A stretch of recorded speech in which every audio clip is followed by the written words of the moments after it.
In my original Rainbow Six Siege review from 2015, I specifically called out the excellent unlockable Situation 11 bonus training mission, which teased a full-blown co-op campaign we never got.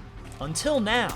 6 years later, it's finally arrived in the form of Rainbow Six Extraction, a 3-player PvE spin-off that pits you and 2 friends against a variety of parasitic alien threats called the Archaeans in a whole host of random, varied, and interconnected objective game types. And because of that, it stands out from the other 2 major PvE shooters due out this year that I've also played, Aliens Fireteam and Back 4 Blood. I thought I knew what to expect with Extraction, but it both surprised and impressed me.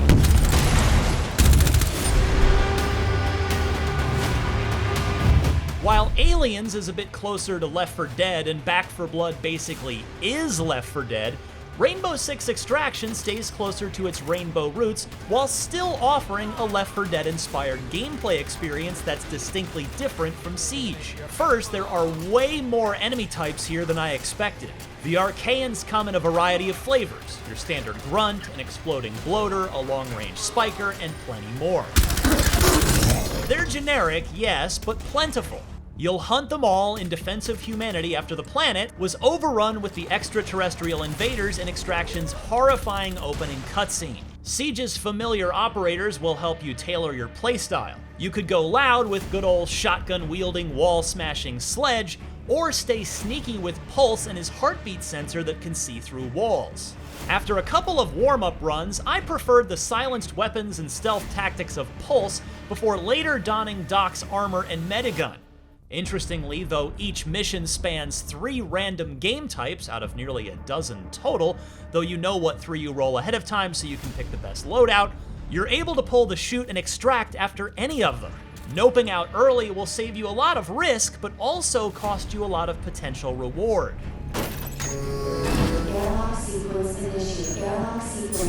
To that end, playing Hero Ball isn't advisable if your team is in bad shape at the end of a mission, as Extraction doesn't exactly play fast and loose with hiccups. Grabbed a trauma kit. Health kits are few and far between, and even when you do get one, thankfully there does always seem to be one in the airlock between areas, it only gives you a temporary boost that will slowly tick back down.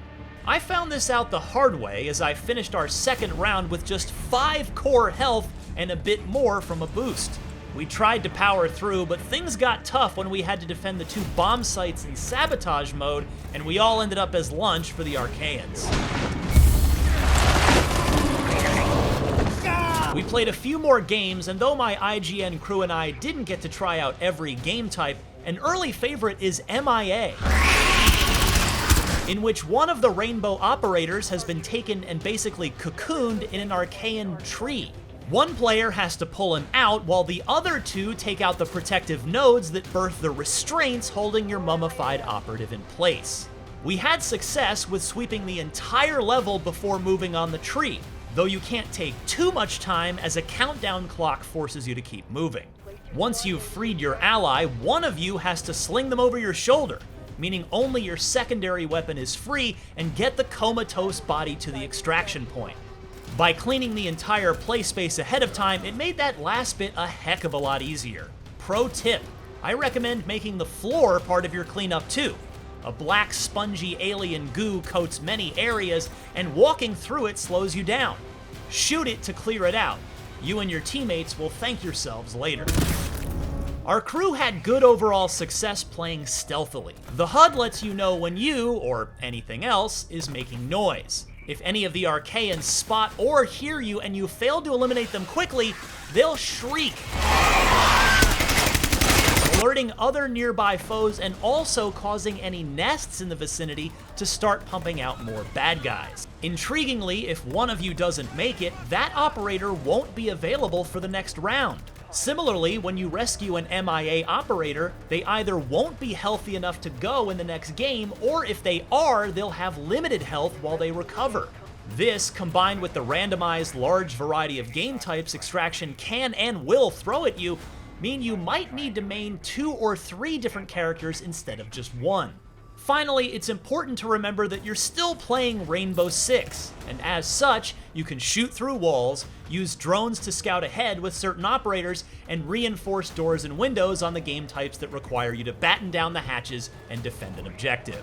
And even though the visuals didn't impress me in the build I played, at all honestly, hopefully that'll tidy up before launch, there's enough variety here right out of the box that no matter who, what, and how you play, you'll be unlikely to find extraction monotonous anytime soon.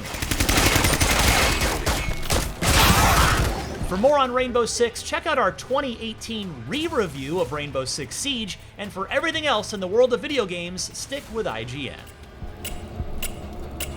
Collapse on the objective.